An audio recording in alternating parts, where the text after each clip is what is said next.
একদিন গরুর মাংস খেয়ে আমি বিরক্ত হয়ে গেলাম। মানে ঈদের পরের দিনে আমি শাক ভাজি এগুলার আয়োজন করে ফেললাম। তো সেসব নিয়েই থাকছে আমার আজকের ভিডিও।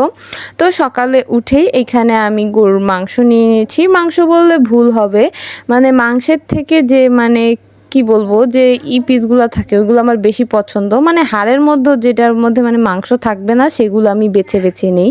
মানে মাংসের থেকে এই জিনিসগুলো আমার বেশি পছন্দ। তো এইখানে আমি আবার করি কি, ঈদের মধ্যে সেমাই রান্না করলে এক বক্স সেমাই আমি আগেই রেখে দেই ডিপে। তো ওগুলো একদম শক্ত হয়, সেইগুলো আমি ভেঙে ভেঙে শক্তগুলো খেতে আমার অনেক পছন্দ। এই কাজটা আমি প্রতি বছর করি, আমার এত ভাল লাগে এই খাবারটা খেতে। ডিপের তো সাথে সাথেই যে শক্ত থাকে ওগুলো আমি খাই, আমার এটা আমার পছন্দ। তো এইখানে দেখলাম আম্মু আবার একটা নলি নিয়েছে ভাতের সাথে। তো দেখতে অনেক সুন্দর লাগছিল। তো আম্মুকে বললাম দাও আমি আগে ছবি ভিডিও নিয়ে নিব, আমি তো এভাবে ভাত দিয়ে খাবো না। তো আম্মুরটাই নিয়েছি। তো এইখানে আবার দেখলাম এক খাঁচি আম আর তো কেউ তেমন একটা কাটে না, তো আমি বেশি করে নিয়ে কাটতেছিলাম। তো এর মধ্যে দেখি কি আম্মু আমের মধ্যে আবার মরিচ ঢেলে দিছে। তো সেগুলো আমি উঠায় উঠায় বেছে বেছে রাখতেছিলাম। তো এখানে অনেকগুলো আম ছিল, সবগুলাই পেকে গিয়েছিল। আর ঈদের দিন না এগুলা তেমন একটা খাওয়া হয় নাই। তো আমি এইখানে দেখতেছিলাম আবার আগে লিচু আনছিল, সেগুলাও নিচে রয়ে গেছে। তো আমি একটা একটা করে দেখতেছিলাম যে কয়েকটা আম আবার পচেও গেছে। তো এখন আমের সময় আমার একটাই কাজ, সারাদিনে যত আম ভুরানো হবে সব বসে বসে আমি কাটবো। আমগুলো আমিই কাটি। তো এগুলা এখন সুন্দর করে কেটে বাইরে নিয়ে ছবি ভিডিও নিচ্ছিলাম।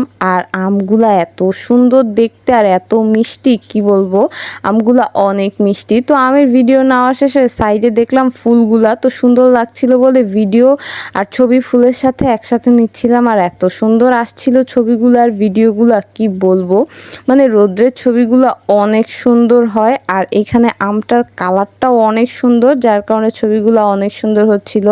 তো আমার আম কিন্তু এক প্লেট হয়নি, আমি জাস্ট ছবির জন্য প্লেটে নিয়েছি। এখানে বোলের মধ্যেও অনেকগুলো হয়েছে। তো ওইখানে ওগুলো করে এখানে ক্ষেতের থেকে ডাঁটা শাক নিয়ে আসছিলাম।